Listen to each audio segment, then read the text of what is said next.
आज मेरा chemistry chapter 2 का पार्ट 2 है। प्रीवियस क्लास में मेरे कुछ पीडीएफ नहीं दिख रहे थे। आज मैं कोशिश की हूँ अपने पीडीएफ को क्लियर करने का।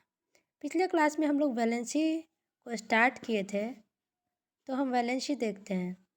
The combining capacity of atom और रेडिकल इज कॉल्ड वैलेंसी। यहाँ पे लिखा है कि combining capacity of atom and radical is called valency, यानी कोई भी एटम और रेडिकल की जो कैपेसिटी होती है एक दूसरे से कंबाइन करने की, उसको हम लोग वैलेंसी कहते हैं। In other words we can say valency of a element or radical is a number of hydrogen atom that will combine with or displace one atom of the element or radical.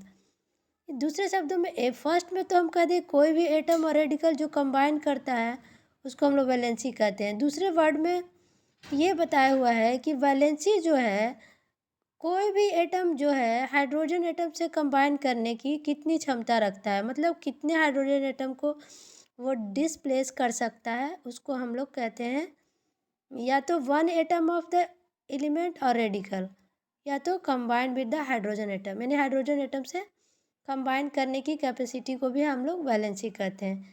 तो इसको as a example समझाया हुआ है, उसे मैं describe करती हूँ। One atom of chlorine combined with one hydrogen atom from HCl, here one atom of HCl molecule. तो HCl जो मॉलिक्यूल होगा हमारा वो किससे बना होगा, H और Cl।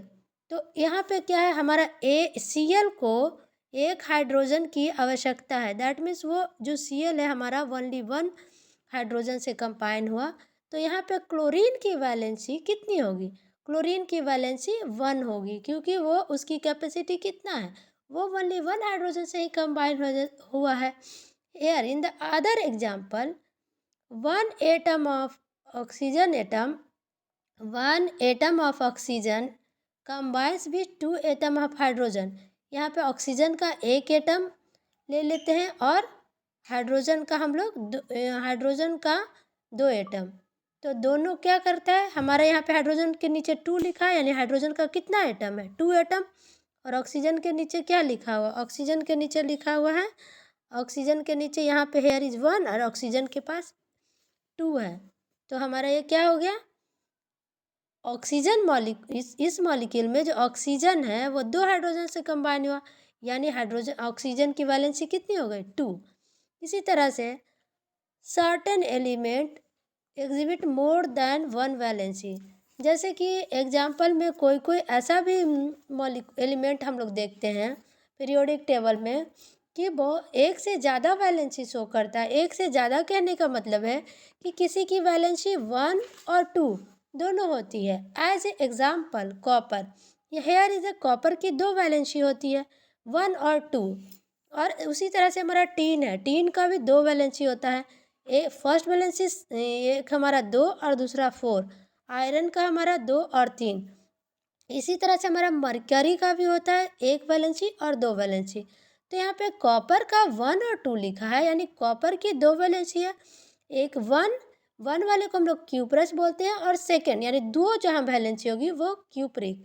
सेम एज आयरन में आप देखिए, आयरन की 2 वैलेंसी को हम लोग फेरस बोलते हैं और 3 वैलेंसी को फेरिक बोलते हैं। तो जहाँ पे भी 2 वैलेंसी है, 2 वैलेंसी में से लेस वैलेंसी वाले को हम लोग ने सफिक्स में हम लोग अस लगाते हैं और मोर वैलेंसी वाले में हम लोग इक लगाते हैं। तो यहाँ तक किन्हीं को क्लियर, यहाँ तक जो है हमारा क्लियर हो गया। और हम सारे वैलेंसी को देखने के लिए नेक्स्ट पेज में मैं पीडीएफ में दे रही हूँ, उसमें सारे के सारे शो किया हुआ। और केमिस्ट्री पढ़ने के लिए सिंबल आना बहुत ज़रूरी है, और वैलेंसी तो ये मैं बता दूंगी, समझा दी, बस उसके अनुसार आप लोग सबको एक बार देख लीजिएगा। तभी केमिस्ट्री का बेसिक ही होता है केमिकल। जो भी हमारा एलिमेंट है उसका हमको वैलेंसी पता होना चाहिए, उसकी हमारे दैट मीन्स संयोजकता पता होना चाहिए, एटॉमिक नंबर पता होना चाहिए और एटॉमिक मास पता होना चाहिए, तभी हम आगे के फर्दर प्रोसेस में इजीली प्रोसेस कर सकते हैं। अब हेयर हमारा क्या है, केमिकल फार्मूला दैट मीन्स रासायनिक सूत्र। A chemical formula is a compound, so it's the constituent element and number of atom of its combining element. यहाँ पे कह रहा है कि जो रासायनिक सूत्र होता है रासायनिक सूत्र जो यौगिक है उसमें क्या होता है, बहुत सारे एलिमेंट यानी तत्व का कंस्टिट्यूएंट होता है, यानी कोई भी कंपाउंड बहुत सारे एलिमेंट्स यानी तत्व से मिलकर बना होता है, और जो भी तत्व है उसके नंबर ऑफ एटम यानी कितना, कोई भी तत्व का कितना परमाणु उसमें कंबाइन यानी उस एलिमेंट में सहयोग किया। दैट मीन्स क्या हो, केमिकल फार्मूला एक कंपाउंड है जो शो करता है कि उसमें कितना एलिमेंट है, कौन कौन सा एलिमेंट से वो बना है, और जो भी एलिमेंट यानी जो भी तत्व से बना है उसका परमाणु दैट मीन्स एटम का कितना कंबाइनिंग कैपेसिटी है या कितना कंबाइन उसमें किया हुआ है।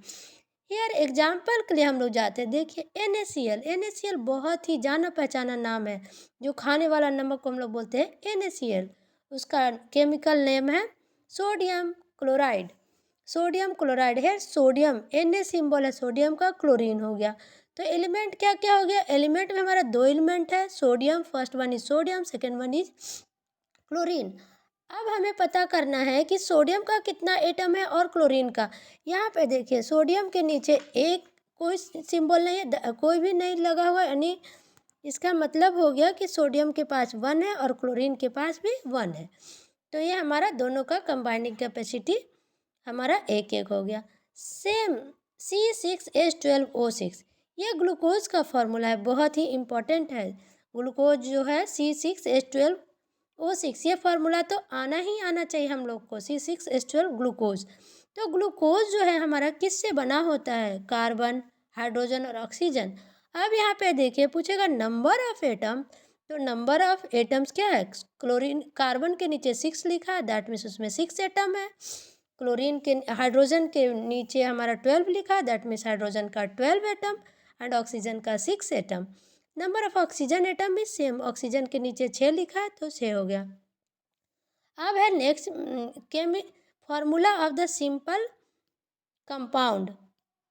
Formula of the simple compound. While writing the chemical formula for the compounds, we write the constituent element and their valency. We must cross over the valency and combining atom. यहाँ पे है simple compound का जो formula लिखते हैं उसकी valency को हम लोग क्रॉस ओवर की क्रिया, दैट मीन्स हम लोग अदला बदली करके फार्मूला को लिखते हैं।